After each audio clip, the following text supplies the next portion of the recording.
Welcome here, my friends, to the show that never ends. It's time for Vegas Weekly.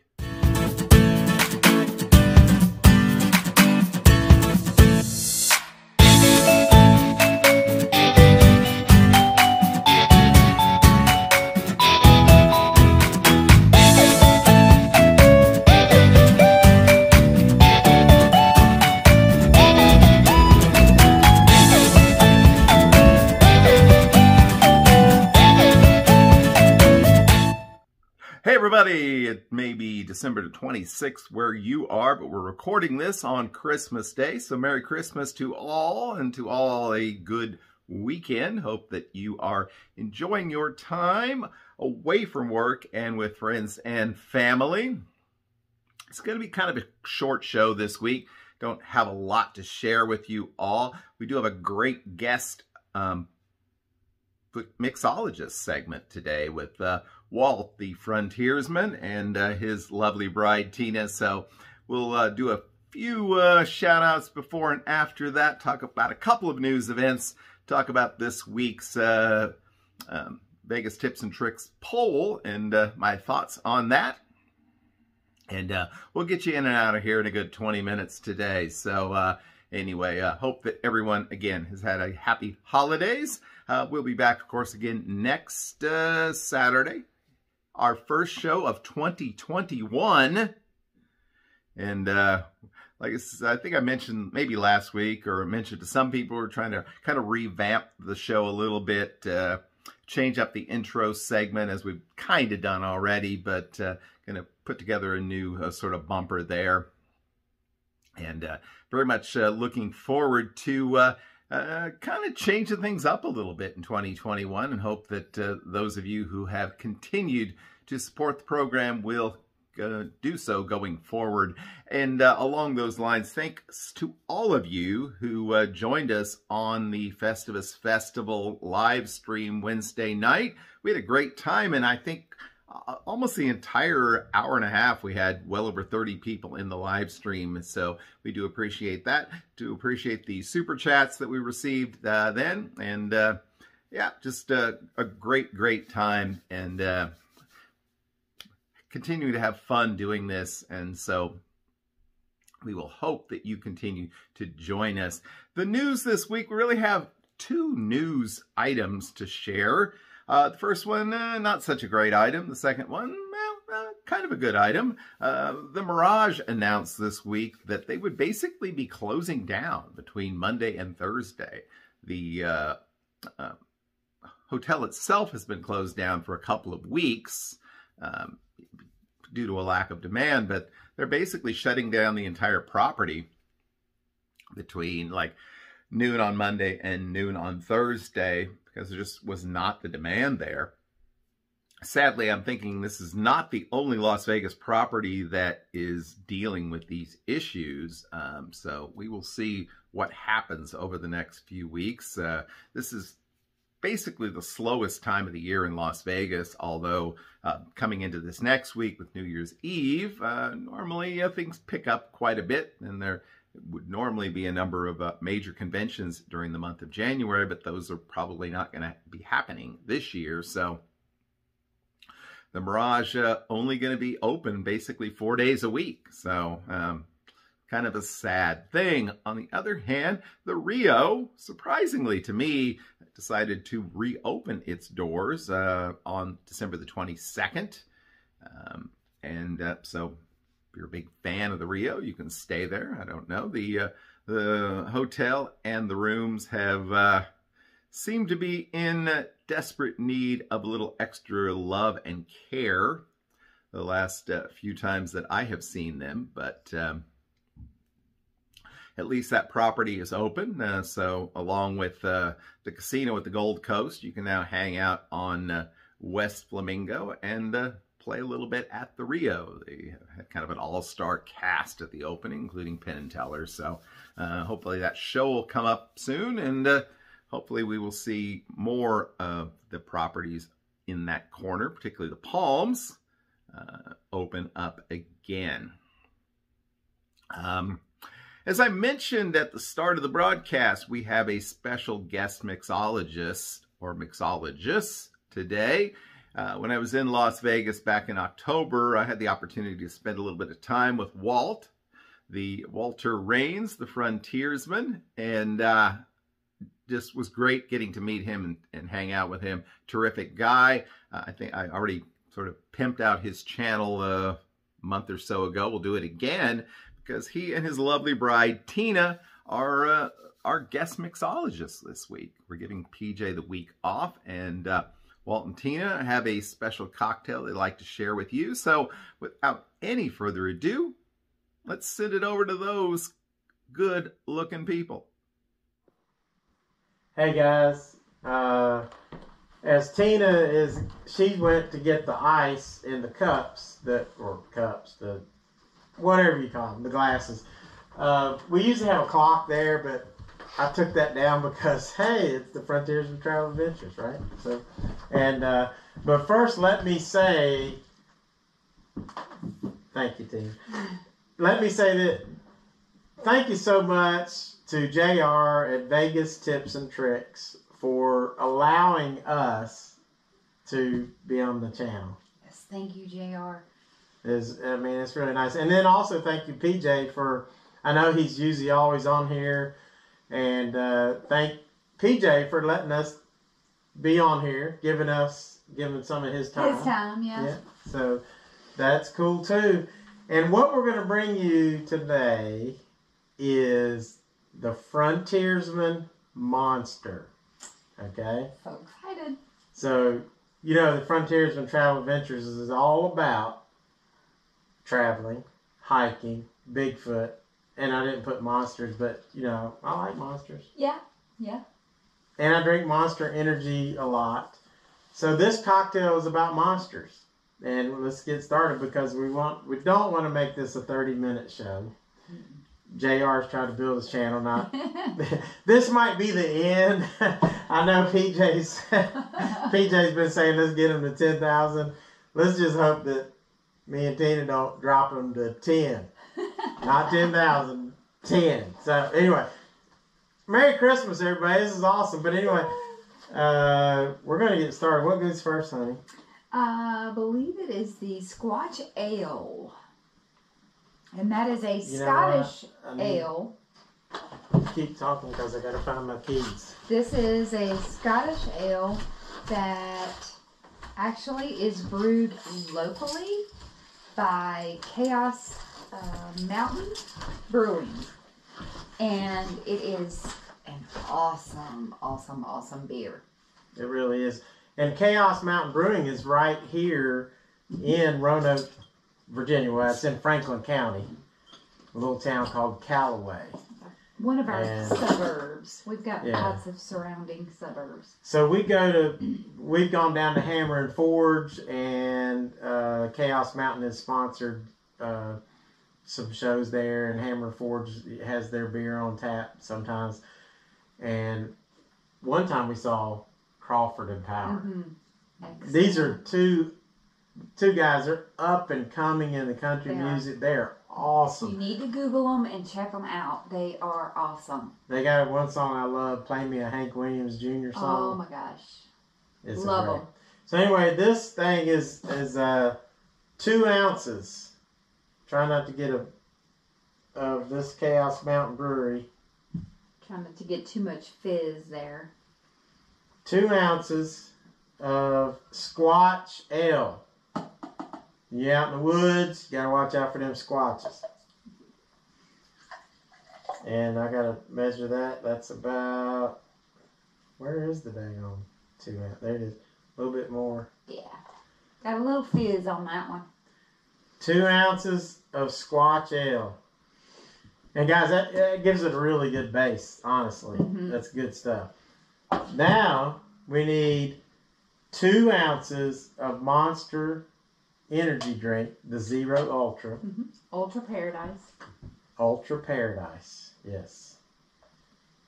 I'll try not to get this too fizzy. There's 2 ounces of that. And that really gives it a really nice sweetness, I think. It really does. Even though it has 0 sugar. It has erythritol in it. So the erythritol is very sweet. And with 2 ounces of that, and actually, sometimes I'll just take tequila and mix it with this straight up. We've been on Vegas. I started doing that when we went to the D one time. Yes. It was very good. So I would take Zero Ultra and tequila, which my favorite is 1800, and I would use that as my base. We'd load it up in the room and then go down to the casino. That was awesome. So then the other thing, this is Blue Ridge vodka. Of course, you can use any vodka you want. Tito's is one of my favorites, but since we're doing the Frontiersman Monster, we got to keep it to the hills. Yes. Blue Ridge Mountains. Our local, awesome Blue Ridge Mountains. So put an ounce of that in here. 1 ounce. 1 ounce. And then another ounce for Tina. Put an ounce of that in there. Yum. Yum, yum. And actually, that vodka is not bad. We've done several taste tests. Yes, very good. And next, we do the Kraken. You have to release Spice rum. the Kraken. And what kind of rum is it, honey? Spice rum. Spiced rum. I love spiced It's kind of spicy like you. And it's 1 ounce of the Kraken spice rum. Of course, you can use Captain Morgan, you can use Sailor Jerry, you can use whatever you want, but honestly, this rum is really good. Oh, Tina's getting a little bit more than 1 ounce. Oops. So, not going to hurt anything. but really, this is very tasty rum. It is. My buddy... We did like a little shot earlier. Yeah. I'm sorry, we've had like lots of taste runs, and yes, we have. I'm feeling it pretty good. That's good for me. All right. So anyway, the spice rum's good. My buddy John, I bought him some of that. He shared me a couple shots. John from Kingman, he's a big buddy of mine, and I gave while him we some chose Kraken. it for this. Yeah, and also now. The final thing you put in here is the Tennessee Cider Company hard cider, and this is red apple. You get this in Gatlinburg, Tennessee. Guys, I'm going to tell you something. We love Gatlinburg. We do, and we love this stuff right here. This stuff is amazing. 2 ounces of this. Is it going to fit in there? We'll see. It did earlier. Close, I don't know why. But... There we go. Oh, yeah. Topping it off. Tin, you can stir that up. Give it a good stir. There we go. So, real quick, and we'll post the things, but it's 2 ounces of Scotch ale. If you can find that, you can order it, or you can get some Scotch ale, and 2 ounces of Zero Ultra, 1 ounce of black of vodka. This is Blue Ridge vodka, but you can get any vodka you want. But it won't be a Frontiersman Monster then if you change it up. And then you got the Kraken spiced rum. You can get any kind of rum you want. And then make it a spiced rum. And then the Tennessee Cider Company. There's a lot of different cider companies out there, but this is really good. And Tina's going to garnish it. Garnish it with an apple slice and an orange slice, just for that little citrusy. And then, again, apple and orange. Wow. This is good. Cheers, honey. Cheers to the ending of 2020. Good riddance. And to our good timers, as you can see. Wow. It's very crisp. Yes. Light, but has that kick. It does. And also, I've had a few tests of these today, and Drunken Tina hasn't come out. Drunken Tina is like on the verge. On the verge, but we got the Hello Good Timers shirt Tina's wearing, and I think if Simone has 1 or 2 of these, we might see Drunken Simone come out, which we all love to watch. Yes. I remember one of the first videos I ever watched of them was when they were in Belize. and Drunken Simone came out. That was so hilarious. Loved it. Love that. Love them. And as you guys know, I finally reached 1,000 subscribers thanks to all of you all just pulled me along. Yes, thank you. I mean, seriously. First of all, Jay Cortez Traveler, he was huge. Yes. He helped me out a lot. Now, and then Andy and Simone from Good Times Production. They've been huge supporters of us. They're awesome. And then here recently, I think JR from Vegas Tips and Trips gave me the thank you, JR. Tips and Tricks. I can never say that. Mm-hmm. Vegas Tips and Tricks, which you're watching right now. They've been huge. John's been huge, big support. And then Tamara and Gord from Vegas Best Ideas, they've been big supporters. And you also met Kino Kid and Kino Candy. Yes, they've been big supporters too. Awesome. And Ace of Vegas. Yes. Yeah. Shout out to him. Yeah. There's a lot of people that's helped me out to get to 1,000, and I want to continue to grow. And then Teddy the Lion Traveler. Oh, absolutely. Teddy is an awesome guy. Teddy is growing. Guys, let's get him to 100. He's like at 77. Get him to 100. See if you can subscribe to Teddy. He's great with cinematography. So, man, his pictures are awesome. So, but anyway, look. Thank you again, JR. And we're going to let you finish your show. I don't know if you're over here or over there. I don't know which way it is, but we do know this. It's Christmas. It's holidays. It's fun. Love you guys. Thanks for watching. Love the Frontiersman Monster Mash Cocktail. Cheers, honey, again. Love you. Thanks for watching. Back to JR. Thank you.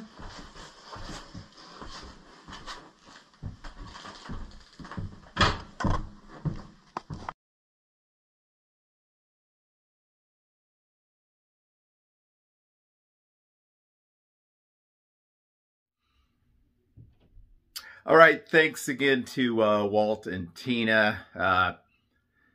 Andy Goodspeed was instrumental in introducing me to Walt. He's one of the nicest people you ever meet, and there's a link to his channel in the show notes below, so be sure you click on that, subscribe, hit the notification bell, and give him a look. Does a lot of great content. So today I thought I'd talk briefly about our poll this week in the Vegas Tips and Tricks Facebook group. Asked people what their favorite off-strip property is. And again, for the 2 years in a row, the big winner by a large margin was Ellis Island. And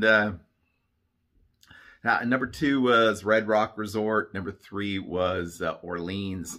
So, a number of prominent, fairly nice off-strip properties, but I was curious why Ellis Island continues to dominate this category, and had a few thoughts on that, so I thought I would share it. For one thing, a lot of people don't really venture much off the Strip.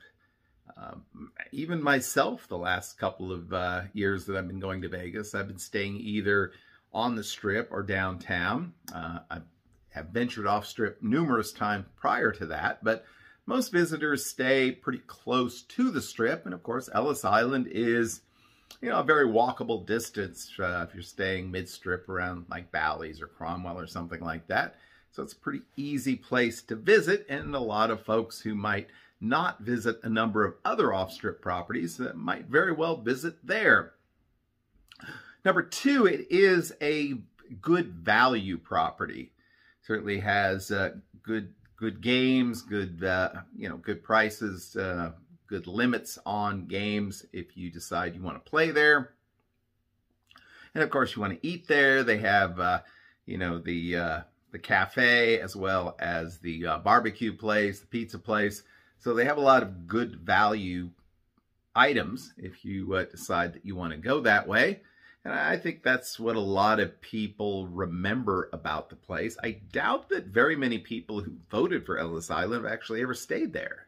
I mean, it's a pretty kind of, I'm sure it's clean and everything, but just kind of a cheap sort of Motel 6, Super 8 kind of motel accommodation. Certainly nothing compared to some of the other properties that we had listed. And again, like Red Rock or M Resort or Green Valley Ranch, much, much nicer properties. But a lot of people never visit those properties. So kind of, I think that's kind of the reason why we see that Ellis Island does so well when we do these polls every year. And I don't know, maybe we should have different categories for a place like Ellis Island or Tuscany or the Palms or Orleans, places that are fairly close to the Strip versus those properties that are genuinely off the Strip, like M Resort or Red Rock, those kinds of places. But clearly, people love Ellis Island. I had mixed feelings about it when I was there in October. It was a very busy day. Wasn't a lot of places to hang out. There were no seats at the bar. Cocktail service wasn't so great. But the front yard is a really nice place to hang out with some friends and have a couple of drinks, watch the game, and enjoy Las Vegas. Definitely gives that place a big sort of thumbs up as far as quality.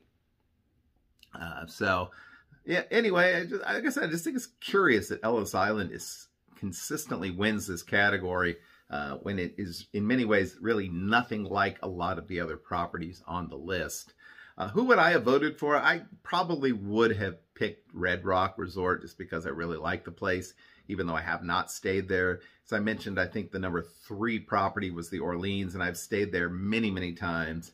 It's a very average, very sort of mediocre kind of place, but they have a lot of restaurants, they have a lot of rooms, the casino is huge, a lot of different opportunities to play there. So definitely a good property as well. But clearly, off strip wise, people had a lot of differing opinions. We will see next year if, for example, the new Virgin property that's taking over the space that was the Hard Rock, what people think of that, and whether Ellis Island can defend its best off-strip property 3 years going.